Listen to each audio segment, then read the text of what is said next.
मेरे प्यारे, दुनिया को देखकर फैसले मत करो, अपने असलाफ की रविश को देखो, नबी की जिंदगी को देखो, वहां से अपने लिए फैसले निकालो और उसे अपनी जिंदगी में लाने की कोशिश करो।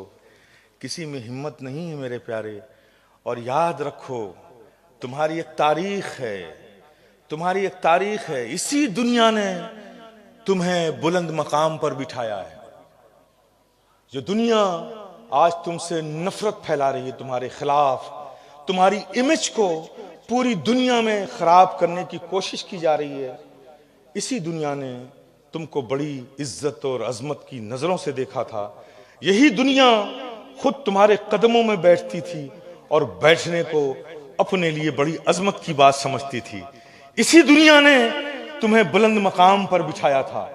याद करो मेरे प्यारे, जब ख्वाजे खाजगां, अताए रसूल, गरीब नवाज हज़रत ख्वाजा मोइनुद्दीन चिश्ती, हसन संजरी इस भारत की जमीन पर तशरीफ लाए, कौन रिश्तेदार था, कौन रिलेटिव था, कौन जानने वाला था? न जुबान उनकी यहाँ की थी, न वेशभूषा था। वो संजर से तशरीफ लाए थे, जबान भी अलग, कल्चर भी अलग, सब कुछ अलग, कोई जानने वाला नहीं है। लेकिन इसी भारत की जमीन पर रहने वालों ने, जब ख्वाजा ने मैदान में अपनी बोरियाए रुश्द हिदायत बिछाया, बैठे, अजनबी को देखा, लोग करीब आए, देखने के बाद देखा तो देखते ही रह गए। कहने लगे कि महाराज, आप हमारे यहाँ के तो नहीं लगते हैं, आप बाहर से आए हैं, आपकी जबान भी हम नहीं समझते, लेकिन महाराज जब हम आपको देखते हैं तो मन को बड़ी शांति मिलती है। देखते हैं तो देखते ही नहीं को देखने ही को जी चाहता है, मन पवित्र हो जाता है, आत्मा पाक हो जाती है, मन को शांति मिलती है। देखिए, गरीब नवाज की जात ने उनकी मन को शांति दिया, उनकी आत्मा को पवित्र किया, देना शुरू किया। फिर वो गया, 10 को और लेकर आया, 10 गया, 100 को और लेकर आया, भीड़ बढ़ती चली गई। गरीब नवाज दे रहे हैं, वो लेने वालों की भीड़ बढ़ती चली जा रही है। फिर उन्हीं लोगों ने कहा, महाराज हम अब नीचे नहीं, हम आपका ऊंचाई पे आसन लगाते हैं, आप उस पर बैठिए, हम आपके चरणों में बैठेंगे, आपके चरणों में बैठने से हमें शांति मिलती है। मेरे प्यारे, याद रखो, दुनिया ने उस वक्त तक तुम्हारी इज्जत की, अजमत की, तुम्हें बुलंद मकाम पे बैठाया जब तक तुम दुनिया को देने वाले थे। जब से तुमने दुनिया को लेने वाले बन गए, दुनिया ने तुम्हें ठोकरों पे डाल दिया। देने वाले थे, ठोकरों पे डाल दिया। मेरे प्यारे, फॉर एग्जाम्पल इसी मजलिस से हम एक मिसाल ले लेते हैं। हम यहां बैठे हैं बुलंदियों पर, कुर्सी पे बैठे हैं, आप नीचे बैठे हैं। नीचे क्यों बैठे हैं? मैं यहां क्यों बैठा हूं? मैं दे रहा हूं, आप ले रहे हैं। आप नीचे बैठे हैं, मैं ऊपर बैठा हूं, लेकिन मुझसे ऊपर ये हेलोजन है, मुझसे ऊपर ये हेलोजन है। इसलिए कि ये हेलोजन ना होता तो मेरा देना दिखता नहीं, आपका लेना दिखता नहीं, बात होती नहीं। तो इस रोशनी की सख्त जरूरत थी। तो ये रोशनी हमसे भी ऊपर है। अब इंसाफ से बोलो, जब तक ये रोशनी दे रहा है, ये ऊपर है, ऊपर रहेगा। जब तक मैं तकरीर कर रहा हूं, कुर्सी पर हूं, कुर्सी पर बैठा रहूंगा। जब मैं देना बंद कर दूंगा तो क्या फिर भी यहां बैठा रहूंगा? ये हेलोजन कल फ्यूज हो जाए तो क्या यहां बुलंदी पर रहेगा? नहीं, जब तक ये दे रहा है, ये बुलंदी पर है। अगर ये फ्यूज हो जाए तो किसी नाली में पड़ा हुआ नजर आएगा। बिला तमसील समझो मेरे प्यारे, जब तक तुम दे रहे थे दुनिया को, इस दुनिया ने तुम्हें बुलंदियों पर रखा है। आपके इस शहर में, शहर के इस मोहल्ले में, सरखेज के इलाके में भी न जाने कितने मोइनुद्दीन होंगे, न जाने कितने मोइनुद्दीन होंगे। वो कोई आईटी इंजीनियर भी होगा, कोई टेक्निकल इंजीनियर भी होगा, कोई मैकेनिकल इंजीनियर भी होगा, कोई ऑटो इंजीनियर भी होगा, ऑटोमोबाइल इंजीनियर भी होगा। बहुत से टाइप के इंजीनियर्स होंगे, कोई बैंक की नौकरी।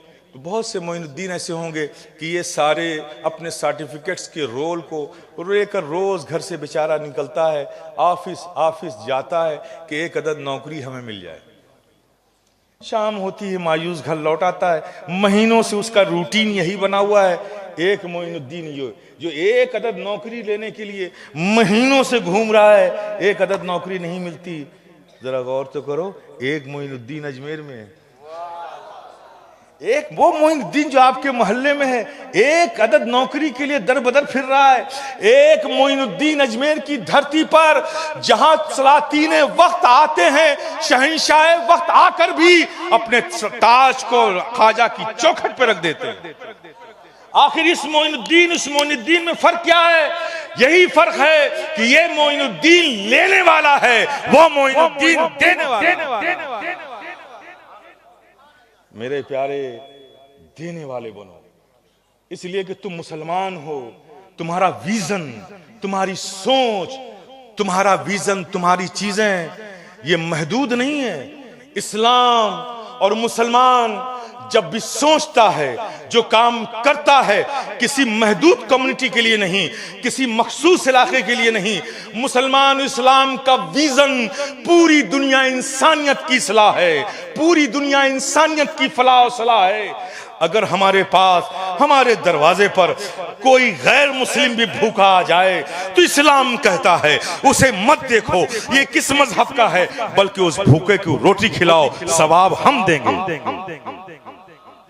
इस्लाम कहता है कि ये मत देखो कि भूखा इंसान है कि जानवर है। अगर तुमने किसी कुत्ते को पानी भी पिला दिया तो इस्लाम कहता है कि कुत्ते को पानी पिलाने में भी सवाब है। ये मत देखो कि इस रास्ते से मुसलमान गुजरता है कि गैर मुस्लिम गुजरता है। तुम्हें रास्ते में पड़ा हुआ पत्थर मिल जाए तो उसे हटा दो, उस पत्थर के हटाने पे भी सवाब तुम्हें दिया जाएगा। मेरे प्यारे, इस्लाम का और मुसलमान का विजन बहुत फैला हुआ है। वो जब भी सोचता है तो पूरी दुनिया इंसानियत के बारे में सोचता है। इसलिए मैं कहता हूं, अपने सोच का दायरा बढ़ाओ। तुम दुनिया के लिए दाई की हैसियत रखते हो। ये जो गुमगश्ते राह हैं लोग, उनको तुमको मंजिल का पता भी बताना है, मंजिल तक पहुंचाना भी है, उनको हलाकत से बचाना भी है। यही जिम्मेदारी है, यही वो एजाज है तुम्हारा जिसकी वजह से कहा गया कुंतुम खैरा उम्मतिन उखरिजत लिन्नास, तुम ही बेहतरीन उम्मत हो जिसे हमने लोगों से निकाला है। खैर उम्मत का ताज तुम्हारे सरों पर रखा गया है। मेरे प्यारे, पहचानो अपने आप को। ऐ मेरे अजीजों, मेरे प्यारे, ऐ मेरे मुस्लिमों, पहचानो अपने आप को। आज सबसे बड़ा अलमिया, सबसे बड़ा हादसा यही है कि हमने इस दुनिया के सैलाब में, इस भागती हुई दुनिया में अपनी आइडेंटिफिकेशन खो दिया है, अपनी पहचान खो दिया है। हमने भी समझ लिया कि दुनिया की दूसरी कौमों की तरह हम भी एक कौम है, खाना है, कमाना है और अपने बाद अपना वारिस छोड़कर उसके हाथ को मजबूत करके दुनिया से चला जाना है। ये दुनिया की सोच थी। मेरे प्यारे, तुम इस सोच के साथ दुनिया में नहीं रखे गए हो, बल्कि तुम्हें तो कहा गया है कि तुम इन लोगों में सबसे बेहतरीन उम्मत हो। किसी जर्मन को खैर उम्मत का खिताब नहीं दिया, किसी स्पेनिश को नहीं दिया, किसी चाइनीज को नहीं दिया, किसी जापानीज को नहीं दिया, किसी स्विस को नहीं दिया, किसी स्पेनिश को नहीं दिया, किसी ब्रिटिशर्स को नहीं दिया, किसी अमेरिकन को नहीं दिया, बल्कि उसने खैर उम्मत का खिताब अगर दिया है तो मुस्तफा जाने रहमत के गुलाम आका की उम्मत को दिया है। तो मेरे प्यारे, उस रब्बे कायनात ने तुम्हारे सरों पर खैर उम्मत का ताज रखा है। कैसे भूल जाते हो? तुम्हारी जिंदगी में फिर बुराइयां क्यों नहीं आती? तुम्हारी जिंदगी खैर से हटकर जिंदगी क्यों नजर आती है? मेरे प्यारे, अपने आप को पहचानो। तुम रखे गए जमीन पर बुराइयों से लोगों को रोकने के लिए, हक की दावत देने के लिए। अपनी जिम्मेदारी को पहचानो, अपने कल्ब को साफ करो।